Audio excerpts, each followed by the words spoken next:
Alors quelques mots sur les dossiers essentiels que nous avons votés ce matin en commission permanente et qui concernent tout particulièrement une compétence clé qui est au cœur de l'action de la région Occitanie, à savoir l'éducation et la jeunesse. Et pour être plus précise, le fonctionnement et l'investissement. Et en termes de fonctionnement, donc, puisque nous devrons le voter à l'année N-1, nous avons dû voter ce matin tout ce qui concerne la dotation annuelle de fonctionnement. Et quand on parle de dotation annuelle de fonctionnement, on parle bien sûr de la part viabilisation, puisque, comme vous le savez, nos établissements ont subi une hausse du coût énergétique de façon extraordinaire qui les a mis en difficulté.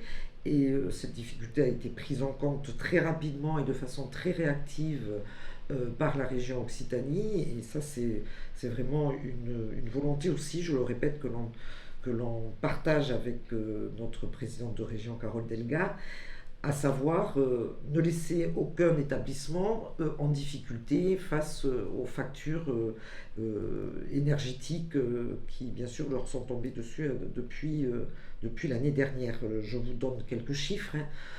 Par exemple, en termes de viabilisation, en 2021, j'ai quelques notes, un peu plus de 36 millions d'euros. En 2022, on est passé à plus de 58 millions d'euros et en 2023, on va être au-delà de 60 millions d'euros.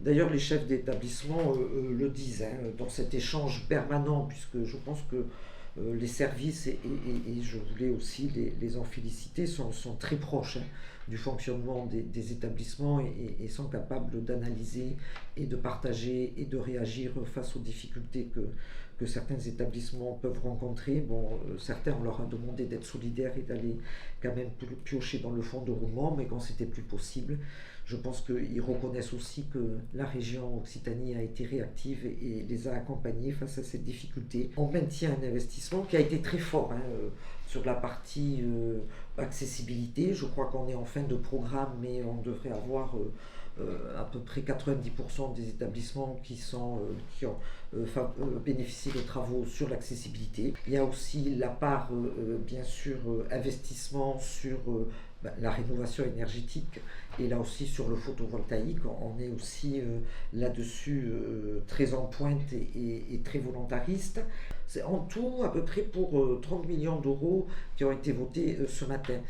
Bien sûr, on continue sur les projets de construction. Des lycées ont été construits en Occitanie.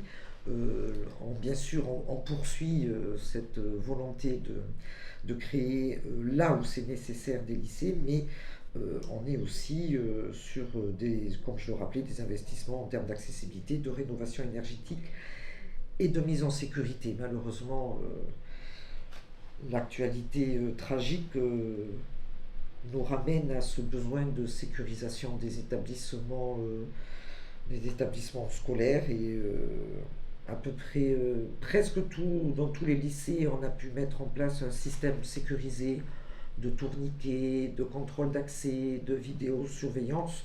Voilà, je vous remercie.